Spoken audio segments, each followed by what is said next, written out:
పాట వినకపోతే నిద్ర పట్టదు. మీరు పాట వినాలంటే నేను పాడినా ఏంటి? ఏమిటి, నువ్వు పాటలు పాడతావా? ఏంటండి మరీ అంత తేలిక తీసేశారు?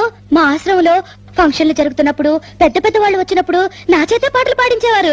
పాటలు పాడుతున్నప్పుడు ఒకటే చప్పట్లు చప్పట్లు కొట్టే కొద్దీ నేను పాడేదాన్ని. మరి ఇన్ని రోజులు నాకు ఎందుకు చెప్పలేదు డార్లింగ్? ఏదో ఒకటి వదులు.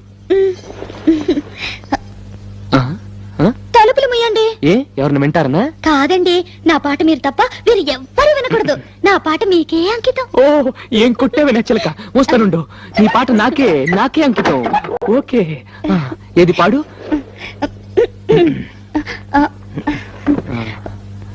అబ్బా, మీరు నా మొహం అంక చూడకండి, నాకు సిగ్గేస్తుంది. నీ మొహం చూడకుండా ఇంకేం చూడమంటావే?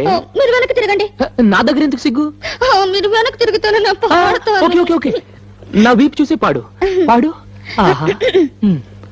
దేవుడా దేవుడా, అమ్మా నాన్న లేని వాళ్ళం, కూడు నీళ్లు లేని వాళ్ళం, దేవుడా దేవుడా దేవుడా. ఆపు ఆపు, నీ అమ్మ కడుపులో బాంబు పెట్ట. దేవుడా దేవుడా అంటే ఎవరో పోయారనుకుంటారే. ఇది పాట కాదు, పాట కాదే, చౌకేకలు చౌకేకలు. నాయనమ్మా నాయనమ్మా, నిజంగా నా పాట బాగలేదండి. దేవుడా. పాట విన